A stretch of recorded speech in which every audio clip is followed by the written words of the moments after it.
Well, no apology. Right? Because we are not other people. Am I making sense at all? I'll give an example. This is our 10th year. Are you aware some of our lands, in 10 years, the buyers have not seen the land? And in 10 years, there have been 2 security men guiding the land. In 10 years, without failing. In 10 years, we've had to fence it around. In 10 years, we've fought against land grabbers, all manner to protect their land. How many estates do that? Right? And 10 years later, some people who are owing us, we say, you know what, we'll buy the land back. Because you are owing us. How many real estate companies can do that? So you must understand what you stand for. And many developers, many realtors have gone to jail because of this same thing I'm talking about.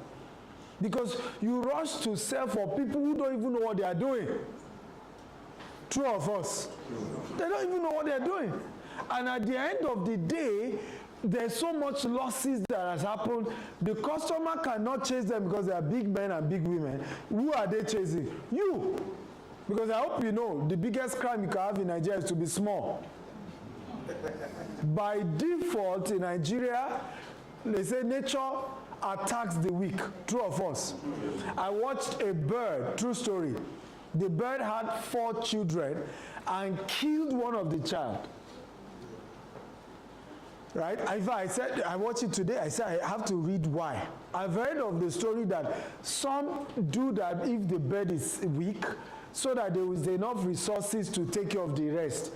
Now, this particular bird, I don't know whether that was also the reason. Because the one he decided to attack didn't look weak. But I need to know that nature, life, attacks the weak. Forget the social media stories. When you play victim even on social media, you still be attacked. Are you aware? There can be a bit of cho-cho-cho-cho up and down against those who are coming after you. But after a while, everybody forgets you. And you are still the victim, long term. So you must understand that to have a strategy of cheap, I sell cheap, is not in your interest, long term. It reduces how much commission you make, true or false, and it also allows you to attract the kind of customers that give you a headache, true or false. How many of us know that our richer customers hardly give us a headache? They don't even want people to know they bought such a property. Who knows what I'm talking about? Those who invest $1 million, $2 million with me don't even, if I ever mention that this person did, that's the day we're in trouble. But it's the ones that bought $10,000. You know Stephen Akintayo? Oh, you know, I invested with him, you know. I just supported his business, you know. We're one of the big investors. It's only when you ask him, how much did you actually invest? Sometimes I hear people tell me, oh, do you know so person? I say, yeah, he works with share. I say, oh, really? I'm not sure I know him that much. He said, but he said he invested with you. And then I'm asking people in the office, did this person invest? I said, no. But don't use my name, brag. You invested in Stephen, you know. We love what he's doing. We need to support our own. Meanwhile, the big clientele, we not even want anybody to know. So you need to step up your game. Are we together now? If you're going to sell billions, to connect with people at a higher level. So I'll share this story with you. Many years ago, a few years ago actually, I think 3 years ago, I decided to announce on my social media platform. I said, from today, if you are buying less than $1 million, you must not chat me up for property. If you do, I will block you. Call my office, call my staff. I don't do transaction less than $1 million. What do you expect? On social media, they started attacking me. Arrogant. Hey, what has he even achieved? Who does he think he is? But guess what? The millionaires started entering my DM. They said, oh, nice one. Do you have a property worth $5 million? Yes! Now we are talking. Are we learning at all? Yeah. So you have to be bold enough to what? To differentiate who you are and what you sell and what you stand for. So, do you want to sell $1 billion? Is what I call value added services.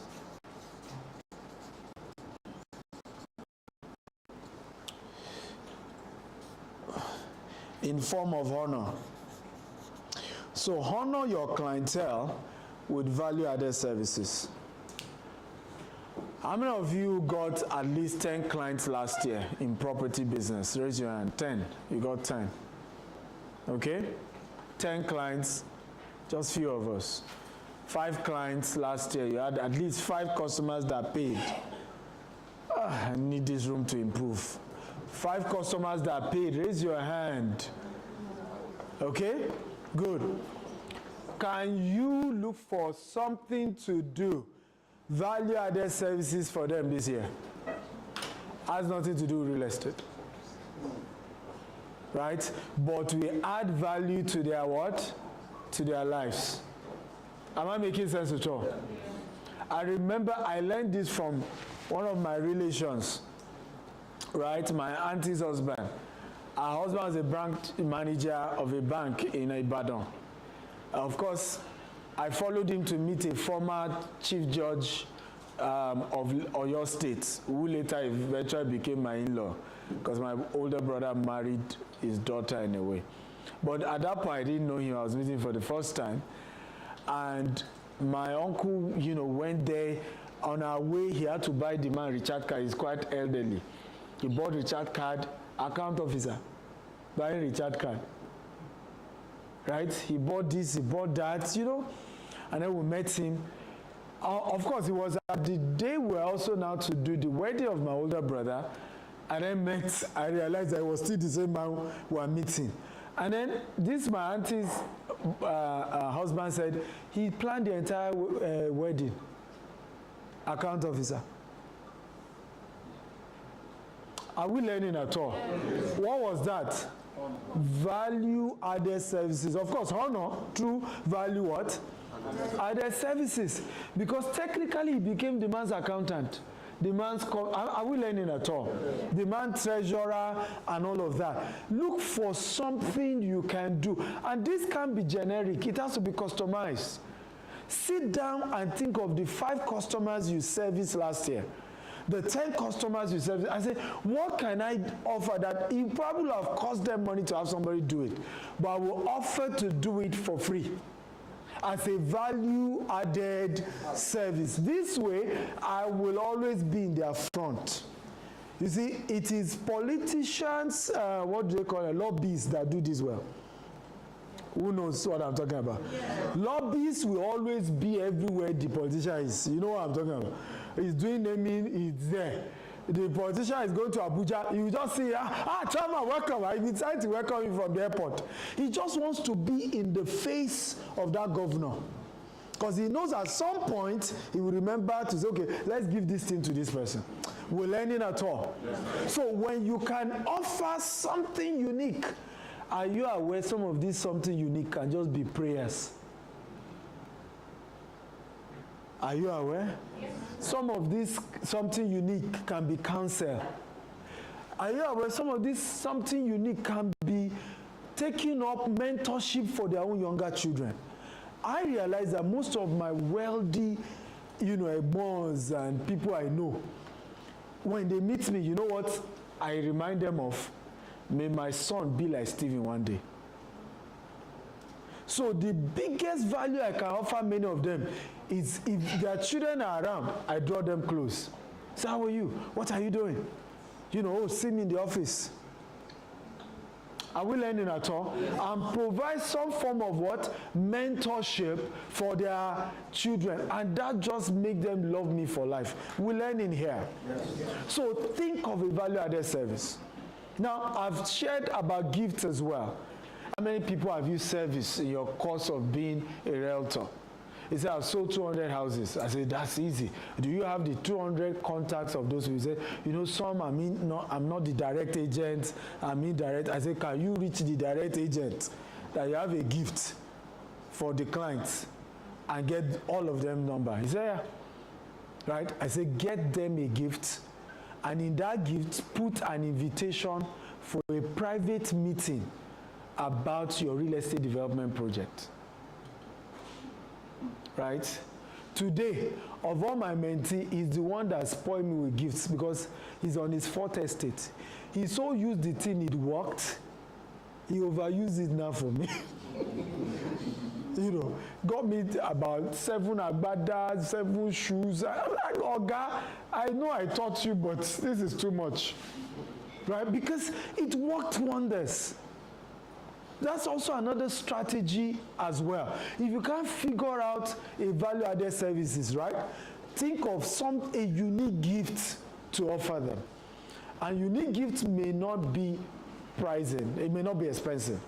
Just something useful, something they will use. I know one of my mentors, hear this. People have given him Rolls Royce. They're all in the store. He has never even opened the box of the Rolls Royce. Talk less of wearing it. Right? But I got him a tailor to sew him a fitted shirt. And since that time, most times he's coming for anything I do. He said, I'm wearing your suit. Now, compare Rolex to a suit. Are we learning here now? Now, between the person who offers Rolex and me that offers suit, who comes to his mind more? Cheaper, but better. So when we say gifts, don't always go, you know, oh, luxury. No. Are you aware if you use glasses, it may just be to order some frame, colorful, beautiful frame.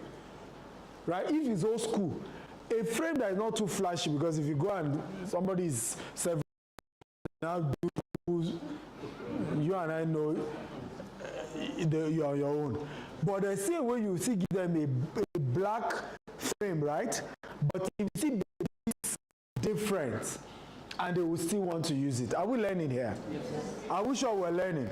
Yeah. Number 1, value-added services through honor. Number 2, are we ready? Yes.